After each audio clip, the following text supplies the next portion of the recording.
Solo mission, solo fly. Solo mission, solo fly. Solo mission,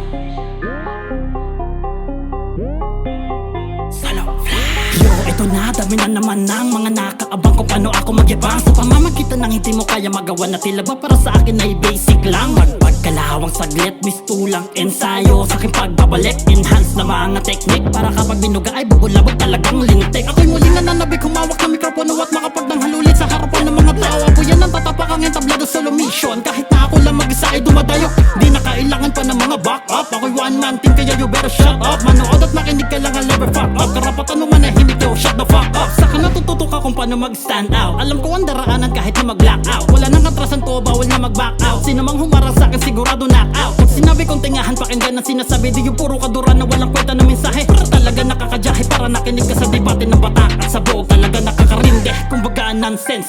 Estudyante sa rope ay mahina sa klase. Kaya niyo patumbahin kawangis ng haligin na walang tibay. Kaya naman mahinang klase. Wala pa rin nagbago-bagos, lalo lang na tumindi. Ang pagnanasa mapabilang sa pinakamatindi. Pangalan sa larangan para mobilya na magkasindi. Pagiging lalubasan na hindi mapupunti. Alam niya na may alam kung sino ang may tirang malaman. Hindi katulad na nakikikailan ng palaman. Dami dyan mga bantay sa laki na nakaabang. Pipita sa bunga ng iba't makikinabang. Di ako na iba sa kanila, sariling estilo ko ang dinala.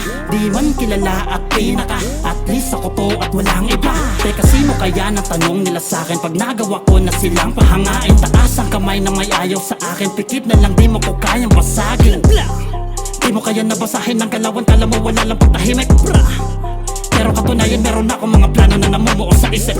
Sumpang habang buhay na manunulat, kahit matagal mamawala sa eksena. Mga linya ko ang kabling gagamitin para muli ako makabalik at sa inyo makakonekta. Habalagbagan na agad turekta, alam mo ding merong kalidad ang nilabas sa pwersa. Bibihira pero pambihira kapag kumana, alam mo sa sarili na malabong di ka mapawer pa. Tabik sa dibdib kapag nakita na nila ako sa harapan, paano mag-rap ng live. Mabuti pa na bumilib ka sa kapwa kaysa mainggit, cause you have your own life. Huwag kang magalala, hindi to babala. Turing mo ito na pa yung kapatid, madalas abala. Pero kapag gumawa, kala mo walang hingahan, halos litid na patid. Eto na naman ako sa laro ng mga barako. Manlalaro naman babarako, aararo sa tugmaan para klaro kapag binura ko. Pero biro kahit ipusta ko lahat sa karatataya ko. Malaking tiwala sa sarili, di na para pagdudahan pa ang aking kakayahan. Matagal na ko subok, kaya wag mo na kong tangkain. Subukan kahit nasa tunay na buhay pa yan. Iba ang aral kahit nasaan mo yan dalhin, boy, di na mawawala. Lalo na kapag inaral mo pa galawang iba sa normal nila. Sa dami ng mga rapper na nagsulputan, puro flex ng drugs, ano ba naman yan? Kaya mga listeners walang natutunan. Real talk, walang laman inyong bunbunan. Daunan ko kaya ng lirisismo para dagdag kaalaman natin sa mga walang alam. Pasalamat nga kayo at naisipan ko pa na bahagian kayo ng ilang sa aking kaalaman. Di ako madamot sa mga kapos, lalo na sa gaya nyo na pagsumulat hikaos. Puro yabang lang ang inuuna ko, palkababos. Wag ako iba na lang, di ka sa akin tatagos. Adios.